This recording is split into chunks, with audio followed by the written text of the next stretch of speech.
नमस्कार बच्चों, पिछले व्याख्यान में आपने पढ़ा मौर्यकालीन समाज एवं संस्कृति और सबसे पहले हमने लिया था उनका सामाजिक जीवन। सामाजिक जीवन में आपने पढ़ा जो परिवार है, स्त्रियों की स्थिति है, आश्रम व्यवस्था है, वर्ण व्यवस्था है और उसके बाद सती प्रथा और उसके बाद स्त्रियों की स्थिति। अब जो है अब हम ये लेते हैं कि उस समय की दास प्रथा के बारे में मौर्य काल में क्या था। तो मेगास्थनीज ने भारत में दास प्रथा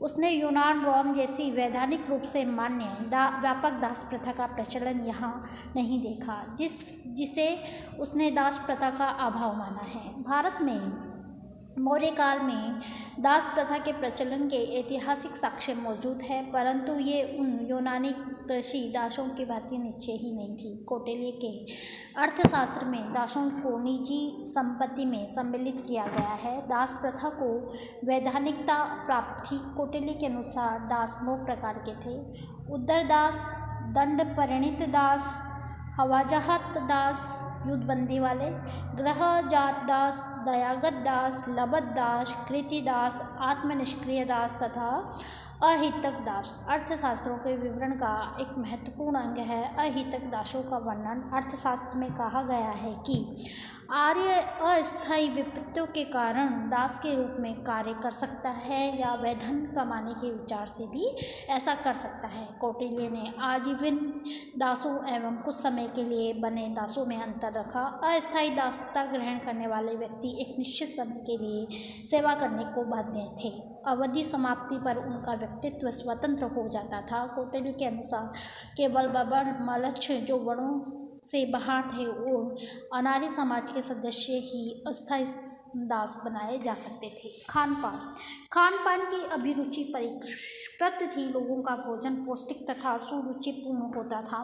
विभिन्न प्रकार के खाद्यान्न, दूध, साग सब्जियों आदि का प्रयोग खाद्य सामग्री के रूप में किया जाता था। महाकाव्यों से ज्ञात होता है कि उस समय चावल और गेहूं प्रमुख खाद्यान्न थे।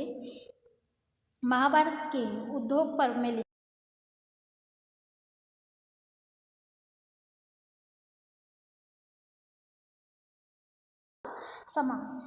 बौद्ध और जैन धर्मों के प्रभाव के कारण अहिंसा की भावना बढ़ी, परंतु फिर भी यहाँ विविध भांति के आमिषों का प्रचलन था।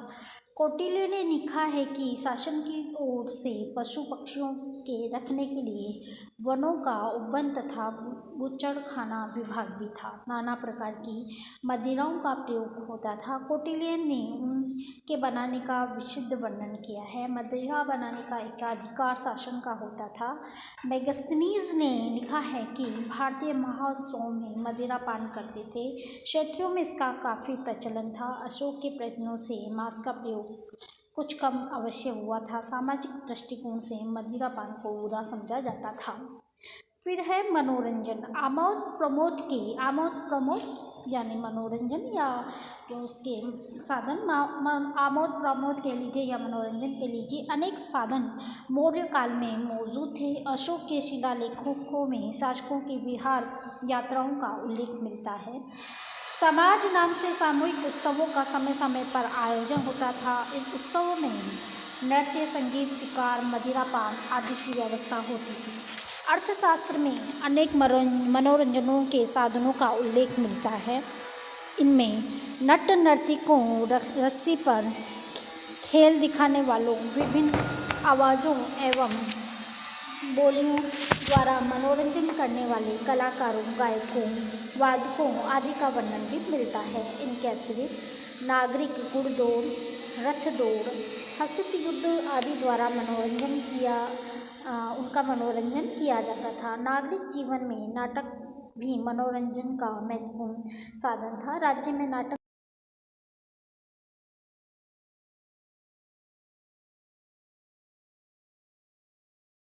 रंगोपजीवी तथा स्त्रियों को रंगोपजीविनी कहा जाता था। प्रवण एक प्रकार का सामूहिक समारोह था जिसमें भोज्य पदार्थों की अधिकता होती थी। मनोरंजन करने वाले कई अन्य वर्गों के नाम इस प्रकार विविध दिए गए हैं। वाग जीवन विविध प्रकार की बोलियां बोलने वाले लोग, पल्लवक रस्सी पर नाचने वाले, कुशीलव तमाशा देखने वाले, सौभरिक मदारी, कुहक जादूगर को उस समय कुहक कहते थे। अदिति कौशिक ऐसे बौद्ध भिक्षु जो देवताओं और सांपों के चित्र लोगों के पास ले जाते थे।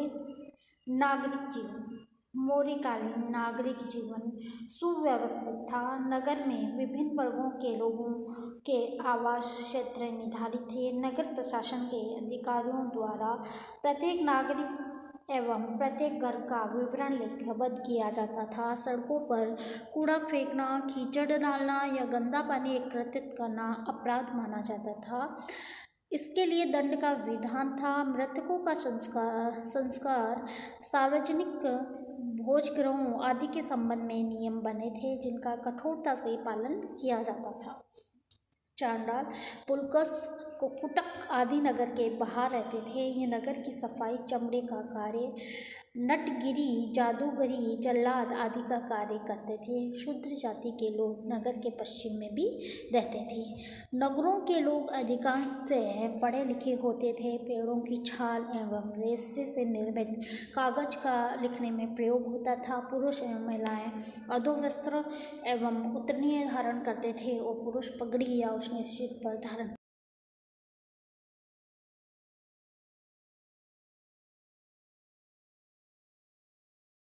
को संवारने में कोई कसर नहीं छोड़ते थे।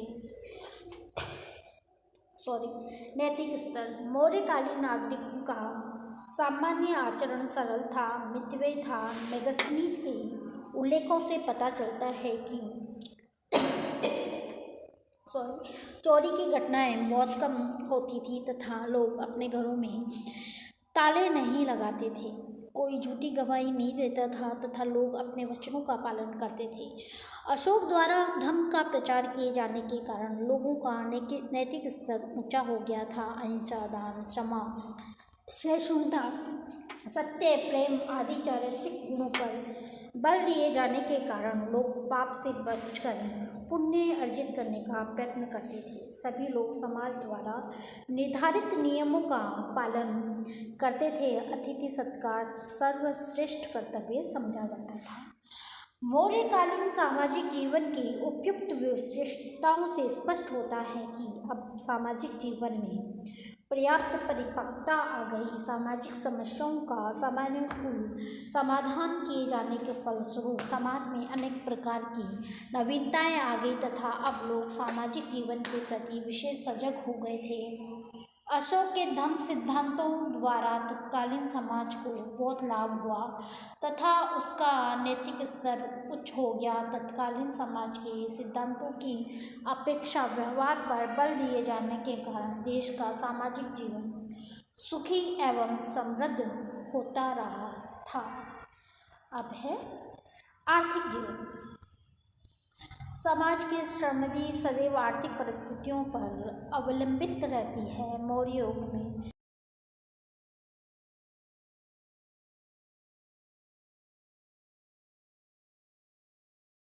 सुरक्षित रहा। चंद्रगुप्त की विजयवाहिनी के संरक्षण और अशोक के धर्म विजय के कारण भारत ने एक अपूर्व एवं अभिनव शांति का अनुभव किया।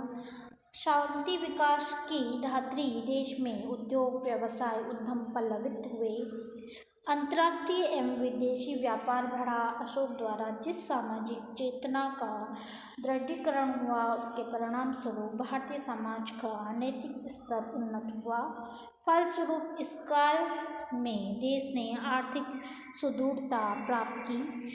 अब जैसे कि मैंने आपको पिछले व्याख्यान में भी बताया कि किसी भी देश की या किसी भी राजा की हम किसी भी क्रांति की या किसी का देश की आर्थिक जीवन पढ़ें या सामाजिक जीवन पढ़ें, सामाजिक जीवन में हमेशा जो समाज में मनुष्य का जन्म होता है और समाज में वो पला बड़ा होता है, तो सामाजिक पृष्ठभूमि में सबसे जो परिवार है, रहन सहन है, खान पान है, उसके आमोद प्रमोद के साधन हैं, ये चीज़ें सामाजिक जीवन में आप लिख सकते हैं। आर्थिक जीवन यानी उसकी अर्थव्यवस्था से संबंधित अगर आपको याद ही नहीं हो तो आर्थिक जीवन उस समय ये तो था नहीं कि बैंकिंग से लेन देन हो रहा है या ट्रांसपोर्ट का काम हो रहा है या जितने भी आप टेक्निकल उसमें वो था नहीं। उस समय जो की अर्थव्यवस्था, उस समय की जो राज्य की अर्थव्यवस्था थी वो निर्भर थी कृषि पे।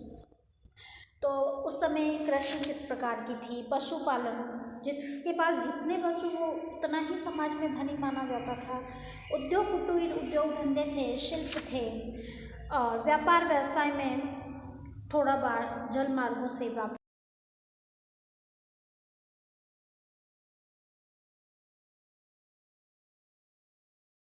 धार्मिक जीवन में हमेशा धर्म के बारे में, उस समय कौन सा धर्म प्रचलित था, कौन सा राजा किस धर्म को मानता था, किसने किसके लिए क्या प्रयास किए, ये आएगा उसके धार्मिक जीवन में। तो आप अगर आपको याद नहीं हो सामाजिक जीवन में तो उस समय का जो सामाजिक पृष्ठभूमि है उसको लग सकते हो आप अर्थ जीवन में अर्थव्यवस्था के बारे में उस समय की, और धार्मिक जीवन के बारे में धार्मिक। राजनीतिक जीवन में हमेशा राजनीतिक जो प्रशासन है यानी राजनीतिक जो ढांचा है उसके बारे में आप लिख सकते हो। तो हम जो बात कर रहे थे कि अर्थव्यवस्था की, और अर्थव्यवस्था में जो कृषि है वो है मौर्य युग में कृषि अधिकांश जनता के जीवन का आधार थी।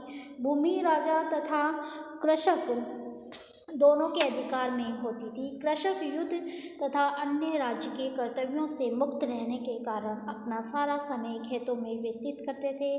कृषक समाज पवित्र और अवैध जिसकी हत्या न की जाए समझा जा सकता।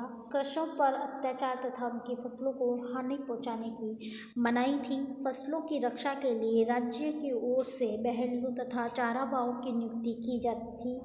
अनावृष्टि, बाढ़ तथा देवी प्रकोप होने पर राज्य की ओर से बीज, पशु, उर्वरक तथा कृषि उपकरणों को प्राप्त करने के लिए सहायता प्रदान की जाती थी। मेगास्थनीज के अनुसार भारत में कभी अकाल नहीं पड़ा तथा खाद्यान्न कभी महंगे नहीं हुए।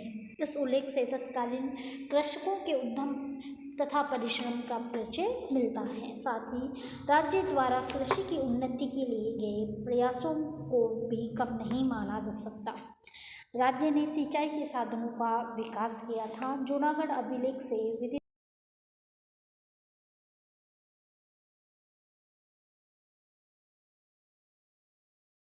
को पहले भी मेंशन करवाया था कि सुदर्शन झील का जो निर्माण करता है वो चंद्रगुप्त मौर्य के समय इसकी नींव पड़ी थी। और अकाल की स्थिति का सामना करने के लिए राज्य के खाद्यान्न भंडारों में अन्न संग्रह भी किया जाता था। कृषि राज्य की आय का प्रमुख साधन थी। कृषि कर की मात्रा भूमि की उर्वरा शक्ति पर निर्भर होती थी। ये मात्रा उपज का 5वां/4 या तिहाई भाग तक होती थी। नियोक्ट्स ने कुछ जातियों द्वारा सामूहिक खेती किए जाने का उल्लेख किया है। मौर्य काल में सभी प्रकार की फसलों का उत्पादन होता था। अर्थशास्त्र में धान की फसल को सबसे उत्तम व गन्ने की फसल को सबसे निकृष्ट बताया है। अर्थशास्त्र में वर्ष में 3 फसल उगाए जाने का उल्लेख है। अर्थशास्त्र कहता है कि उस समय 3 फसल एक साल में उगाई जाती थी। हेमन जो रबी की फसल है, ग्रीष्मिक जो खरीफ की फसल है। हेमन रबी की फसल और ग्रीष्मिक खरीफ की फसल, केदार जायद की फसल। मेगास्थनीज में वर्ष में 2 फसल होने की जानकारी दी है। गेहूँ, जौ, चना, चावल, ईख, तिल, सरसों, मैसूर, साग आदि प्रमुख फसलें थी। सिंचाई की उत्तम व्यवस्था थी। राज्य की भूमि की व्यवस्था शीतापक्षध्यक्ष द्वारा होती थी। इससे होने वाली आय को कौटिल्य ने सीता कहा है, ये कर है। अर्थशास्त्र में शत्रक को भूमि स्वामी, उपवास है वो काश्तकार को तथा स्वामी का उल्लेख है। स्वाम्य से व्यक्ति का भूमि अधिकार पर सिद्ध होता है। राज्य की ओर से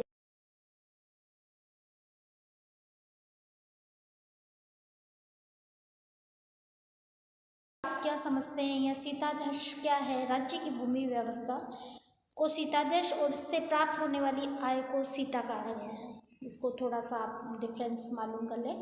और सेतु बंद यानी राज्य की ओर से सिंचाई का जो समुचित प्रबंध होता था उसे सेतु बंद कहा गया है। इसके अंदर तालाब, कुएं तथा झीलों पर बांध बनाकर एक स्थान पर पानी एकत्रित करना आदि निर्माण आता है। अब हम अर्थव्यवस्था के अंतर्गत ही लेते हैं कि पशुपालन। जब पशुओं में गाय, बैल, भेड़, बकरी, भैंस, गधे, ऊंट, सूअर, कुत्ते आदि प्रमुख रूप से पाले जाते थे। राज्य की ओर से चारागाहों की व्यवस्था थी। अर्थशास्त्र पता चलता है कि चंद्रगुप्त के समय में पशुधन के विकास के लिए एक विशेष विभाग था।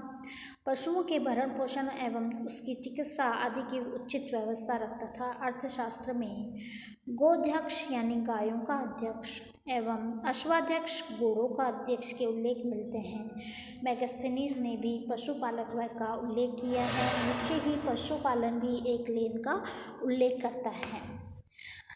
ये तो इसके पशुओं पर अत्याचार करने वाले भी दंड के भागी होते थे। ये पशुपालन मौर्यकालीन। अब है उद्योग एवं शिल्प। इस समय अनेक उद्योग धंधे भी प्रचलित थे।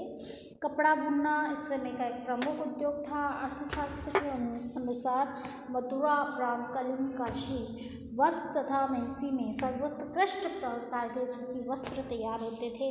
अन्य वस्त्रों में दुक्कल, श्वेत तथा चिकना वस्त्र तथा सोम एक प्रकार का रेशमी, सोम का मतलब है एक प्रकार का रेशमी वस्त्र का भी उल्लेख मिलता है। चर्म उद्योग भी उन्नति पे था।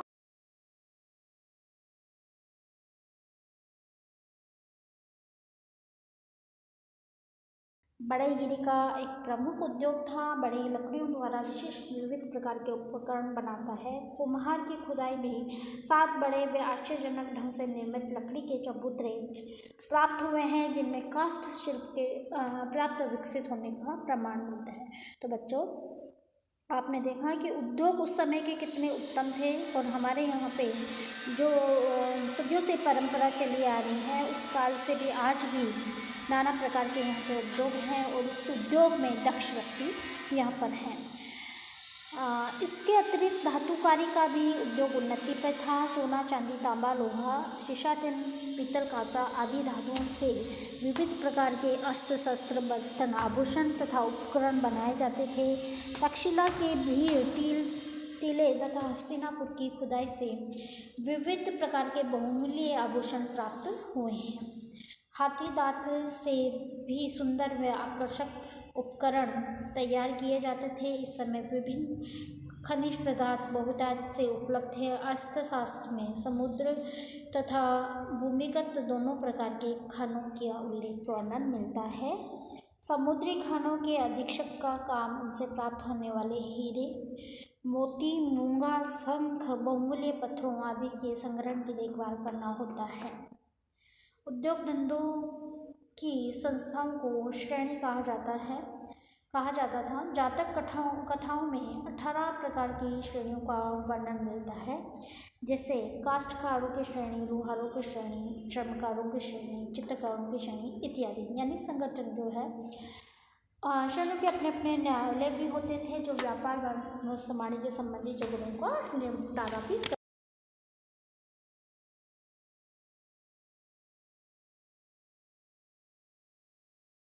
मैगस्थनीज के उल्लेखों से विदित होता है कि मौर्य शासक व्यापारिक प्रगति के प्रति जागरूक थे। उन्होंने अनेक सड़कों तथा नहरों का निर्माण कराया। अनेक नगर जलमार्गों द्वारा जुड़े हुए थे। आंतरिक व्यापार के साथ साथ वैदेशिक व्यापार भी उन्नत अवस्था में था।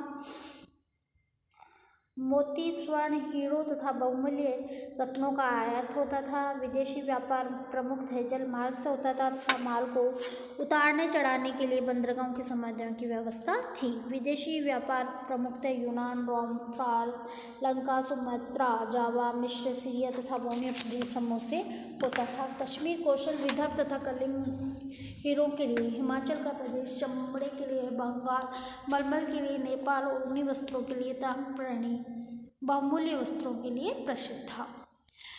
मौर्य काल व्यावसायिक प्रगति का युग था। तत्कालीन भारत वस्त्र व्यवसाय के कारखानों से भरा हुआ था। कौटिल्य ने सूती कपड़े के प्रमुख केंद्रों में मगध, कांसी, बंग, वत्स, महसी आदि का नाम उल्लेख किया है। उसके बाद है मुद्रा पद्धति एवं सिक्के। मौर्य युग तक व्यापार व्यवसाय में नियमित सिक्कों का प्रचलन हो चुका था। मौर्यों की राज्य की मुद्रा पण थी। ये बच्चों आप नोट कर लें इसको। कई बार पूछा जाता है कि पण से आप क्या समझते हैं, या मौर्यकालीन पण किसमें यूज लिया जाता था। तो मौर्य युग के व्यापार व्यवसाय में नियमित जो सिक्के थे उस समय, उन मौर्यों की जो राज्य की मुद्रा थी उसको क्या कहा जाता था, पण। क्या कहा जाता, पण। ये 3/4 तोले के बराबर चांदी का सिक्का था। सिक्के सोने, चांदी तथा तांबे के बने होते थे। इन